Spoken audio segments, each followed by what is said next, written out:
Mais um ano se passou, estamos em 2024 e é uma alegria como discípulo de Jesus que praticamente toda semana nós temos esse tempo juntos para falar da palavra de Deus, para compartilhar. Hoje é dia 9 de janeiro e hoje é primeiro texto, primeira leitura, primeiro vídeo que eu gostaria de compartilhar e saudar a cada um que está me ouvindo, está me assistindo, especialmente a você que está inscrito no nosso canal, 468 inscritos.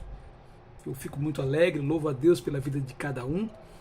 E claro, incentiva você continuar compartilhando esses vídeos que tem como único objetivo compartilhar a palavra de Deus, que através dele, de alguma maneira, a verdade de Deus possa se alargar ainda mais na sua vida, como tem se alargado na minha.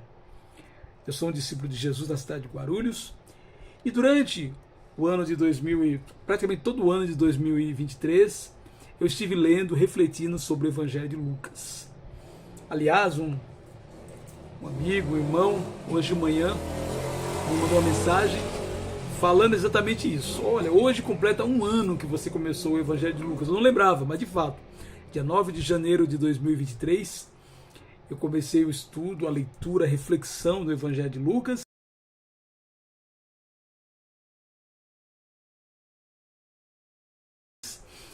Hoje de manhã, eu li Lucas 22, estou quase no finalzinho, permitindo Deus até o final de fevereiro, encerramos essa leitura, essa reflexão, mas hoje eu gostaria de voltar numa leitura que eu fiz no ano passado, bem no comecinho. Nós leremos apenas alguns versículos, depois eu farei algumas reflexões. Lucas 4:4 que diz: mas Jesus lhe respondeu, está escrito, o ser humano não viverá só de pão. Lucas 4:8, mas Jesus respondeu, está escrito, adore o Senhor seu Deus e preste culto somente a Ele. E 4:12, Jesus respondeu ao diabo, também foi dito, não ponha à prova o Senhor seu Deus. Quando você sabe que eu tenho o privilégio de compartilhar e estudar a Bíblia com muitas pessoas, já tive, muitas não passaram por mim, nunca mais as vi, outras estão conosco, no mesmo grupo da Igreja do Senhor que eu pertenço, outros estão em outros grupos, mas quando eu estudo a Bíblia com a pessoa, eu sempre peço que ela fale sobre o seu conhecimento e a sua relação com a palavra de Deus. É importante a pessoa assim falar um pouquinho sobre isso, porque comigo foi assim. Desde os 10 anos, aos 10 anos eu tive o primeiro contato com a palavra de Deus. Eu ganhei o Novo Testamento, e eu li Mateus, Marcos, Lucas, João e Atos, depois pulei para Apocalipse, 10 anos, olha só. Aos 15 anos eu comecei o estudo mais assim, direto, né? Com praticamente um estudo diário, uma leitura diária, e com isso eu costumo dizer que há 35 anos, todos os dias, eu tenho meditado, refletido na palavra de Deus, e por isso que eu gasto um tempo com a pessoa que quer conhecer a Bíblia, eu gasto um tempo com isso. Eu também gasto um tempo explicando como a Bíblia chegou até nós, bem como as divisões que a Bíblia tem, especialmente a principal divisão, Novo e Velho Testamento, também é algo que eu gasto tempo, porque conhecer essa divisão e a diferença que ela tem é importante. Por quê? Porque é de crucial importância a pessoa que vai estudar a Bíblia entender que ela deve ser a maior autoridade, a autoridade em nossas vidas. Um discípulo de Jesus, um cristão, a maior autoridade dele não é uma autoridade eclesiástica, não é uma instituição religiosa, não. A maior autoridade de uma pessoa, de um discípulo de Jesus, é a palavra de Deus. O Velho e o Novo Testamento, compreendidas as diferenças, especialmente entre o Velho e o Novo, e estudada, memorizada, refletida, para podermos conhecer cada vez mais assim a vontade de Deus. E começando em Lucas, eu costumo dizer que Jesus ele é modelo em tudo. Jesus é modelo, inclusive, na maneira como ele assim se relacionava com a palavra de Deus. Na tentação, que é o texto que nós estamos lendo, vemos o quanto o Senhor conhecia porções das Escrituras na sua cabeça, na sua memória, especialmente naquela época em que poucas pessoas tinham um exemplar das Escrituras Sagradas, aqueles rolos, né? Então, Jesus aprendeu na sinagoga, aprendeu com seus pais, como filho de Deus, com certeza ele foi crescendo e foi tomando consciência da sua condição de filho de Deus, mas ele tinha porções na memória e ele citava isso diante de uma tentação. Para cada tentação do diabo, se nós formos olhar no capítulo 4, tanto de Mateus como de Lucas, ele diz, está escrito. O diabo tenta para transformar assim os pães, ou as pedras em pães. Ele diz, está escrito. Nem só de pão verá o homem. O diabo assim quer que ele pule do templo para mostrar que ele é filho de Deus. Ele diz, está escrito. Não tentarás ao Senhor teu Deus. O diabo diz que vai dar para ele todos os reinos se ele adorar, se Jesus adorar o diabo. E Jesus fala, está escrito, adore somente ao Senhor seu Deus. Pois é, assim como o nosso irmão mais velho, deve agir cada um de nós em termos espirituais. Todas as informações que ouvimos, devemos coar todas as informações, todos os ensinos, por mais bem intencionado que a pessoa esteja, como eu estou bem intencionado com você que está me ouvindo, mas é importante você sempre perguntar, onde está escrito isso na Bíblia? Todos os dias nós somos bombardeados com um arsenal, com muitas informações, que parece ser a vontade de Deus. Um dia desse alguém falou assim, a Bíblia diz, faça a sua parte e eu te ajudarei. Deus disse isso. Aí eu perguntei, mas aonde isso está escrito? Não sei. Pois é. Para dizer que Deus disse, no Velho Testamento, um profeta que ousava dizer, Deus disse sem que Deus tivesse dito, esse profeta seria morto pelo Senhor. Era mentira isso. Portanto, para dizer Deus disse, precisa ter a chancela das Escrituras Sagradas, como Jesus assim fez questão. É importante ler a palavra, ir à fonte, e devemos eleger qual vai ser a nossa bússola, que vai nos guiar, o nosso manual. Por isso que a Bíblia diz lá no Salmo 119, 105, lâmpada para os meus pés é a tua palavra e luz para os meus caminhos. Só a palavra de Deus é luz que vai nos guiar e vai nos ajudar a chegar no caminho certo. E na realidade o caminho certo para todo filho de Deus, discípulo de Jesus, é chegar nas regiões celestiais quando morrer ou quando Cristo assim voltar.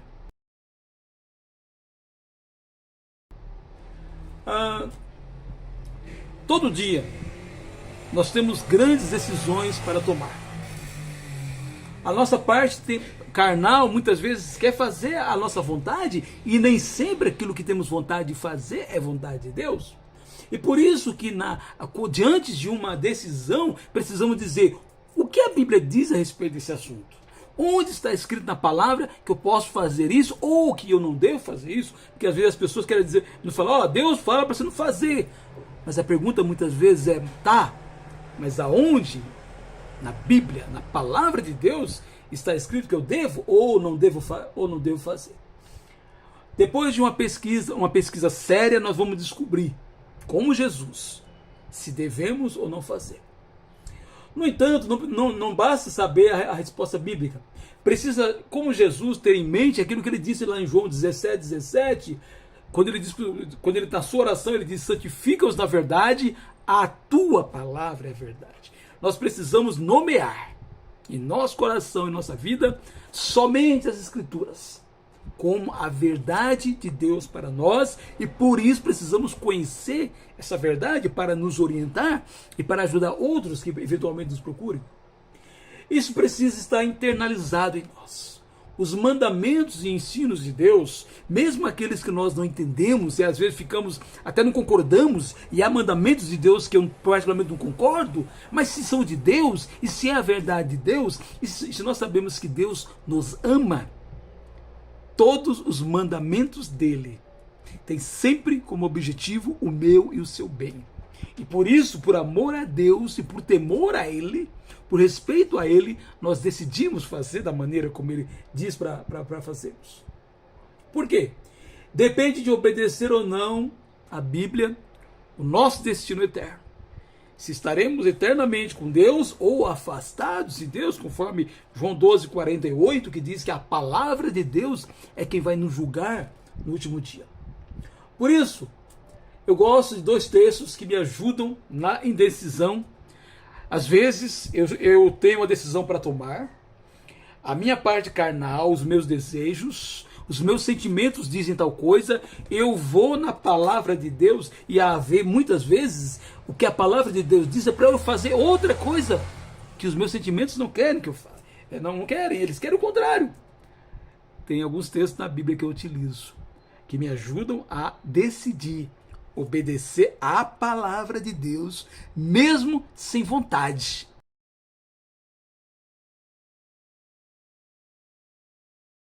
Mesmo os meus sentimentos dizendo não. 1 Coríntios 9:27, quem me conhece sabe que é um dos textos prediletos meu, mas esmurro meu corpo e o reduzo à escravidão, para que, tendo pregado a outros, não venha eu mesmo a ser desqualificado. Aí o apóstolo Paulo dizendo. Às vezes, quando nós vamos fazer, por isso que Efésios 5:17 diz que devemos compreender qual é a vontade de Deus para as nossas vidas. E uma vez descoberta a vontade de Deus, através de uma leitura, nem sempre essa vontade de Deus vai nos agradar. Perdoar alguém, né? Usar a língua sabiamente, tantas ordens que Deus nos dá, e que às vezes a nossa vontade é não fazer. Aí o que nós fazemos? Esmurramos o nosso corpo, reduzindo a escravidão de Jesus, isso através do poder do Espírito Santo que habita na vida de cada cristão. Outro texto também que me ajuda a tomar decisão por Jesus é o Salmo 119, 112. Induzo o meu coração a guardar os teus decretos para sempre, até o fim. Quem diz que meu coração está querendo sempre fazer a vontade de Deus? Pois é, nem sempre quer. E por isso, além de esmurrar o meu corpo, eu induzo o meu coração para que a vontade de Deus seja minha, para que eu faça. E quando eu faço a vontade de Deus, nunca vai acontecer. Quando eu obedeço o Senhor, nunca vai acontecer de me arrepender. Pelo contrário, os meus maiores arrependimentos vieram de quando eu decidi fazer do meu jeito e não obedecer ao Senhor. Portanto, o nosso tema de hoje, onde está escrito? Sejamos como Jesus. A cada ataque do diabo em tentações, a cada mensagem, e muitas vezes mensagens demoníacas das redes sociais, da mídia, do que lemos, dos nossos sentimentos, dos nossos pensamentos, vamos fazer como Jesus. Às vezes servos do diabo ficam nos tentando para que nós não façamos a vontade de Deus. Vamos fazer como Jesus. A cada ataque demoníaco, perguntamos: o que está escrito? De preferência que tenhamos na cabeça um texto apropriado que vai nos, assim, orientar. Mas caso não tenha, que nós possamos fazer uma pesquisa bíblica e ao pesquisar e descobrirmos a verdade de Deus, a vontade de Deus, se aquilo é vontade de Deus, façamos. Se não é, se Deus diz para não fazermos, podemos atacar as mensagens demoníacas, que hoje em dia são tantas, e dizer: não vou fazer porque está escrito, e citar a passagem assim, de acordo. E não somente citar, mas hajamos sempre de acordo com os santos e puros mandamentos de nosso Senhor Jesus. 2024 está apenas começando. Não sabemos o que vai acontecer, não conhecemos o dia de amanhã. Pode ser que o Senhor Jesus volte este ano, mas Ele voltando ou não, que todos os dias eu quero te convidar a buscar sempre na Bíblia a palavra de Deus, que ela possa ser a minha e a sua bússola que vai nos orientar, porque nós vamos santificar-nos na verdade, e a palavra de Deus é a verdade. Se você quer esse vídeo por escrito, assim, essa mensagem por escrito, entra lá, igrejadecristo.net, ela está prontinha para você poder, assim, ter acesso e pode compartilhar, inclusive, com quem você quiser. Que este ano de 2024 seja um ano de muito aprendizado da palavra do Senhor, que ela possa cada vez mais ser internalizada em nossos corações. Que Deus nos abençoe nesta terça-feira.